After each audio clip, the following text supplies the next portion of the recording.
I'm T. Cooper. I'm a New York City makeup artist, hairstylist, and co-founder of beauty and grooming company Metro Look. Today I'm going to talk to you about the best curling iron to use in fine hair that doesn't hold a curl. My model right now, she has fine, thin Asian hair, but that doesn't mean she can't have thick, curly hair, honey. We're going to make it happen. So for this look, you're going to need some hairspray. Totally optional. A comb, just to comb out the tangles. I like to comb out the tangles before I curl hair. And the best curling iron that I find for hair that's difficult to curl is my Babyliss Pro. And I'm gonna use a 1-inch Babyliss Pro hair curling iron. So first thing I'm gonna do is take my comb. I'm gonna section out, probably like a 1-inch piece. Comb through, just to make sure that there are no tangles in the hair. Personally, I like to spray my hair with hairspray before I curl and after, just to reinforce the curl, especially with hair that's difficult to curl. And then I take my comb and then I comb through it again, just to kind of like distribute the product evenly on the hair.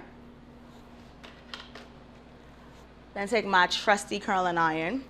I'm gonna slide it down the hair and roll it up and just slide down a little bit at a time until the ends are all the way in. Oop, made it slid down a little too much. Okay, here we're gonna go. We're gonna repeat the process. There we go.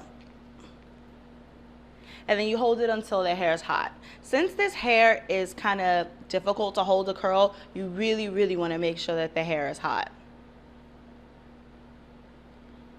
Now that her hair is really nice and hot, you slide it off the curling iron. You have two options. You can just drop it and finger comb through it. But since it's hair that's difficult to hold a curl, what I might do is grab a clip like this and just roll the curl up and pin it right underneath. And what that'll do is that will allow the hair to cool in this curl, and that'll make it so that the curl will last maybe just a little bit longer than it would naturally last. And if you really, really, really want to make sure it stays put, you can give it like one little light spray and let it cool for like 15 minutes. And then you would just repeat this process throughout the entire head. I'm T. Cooper. Thank you for watching.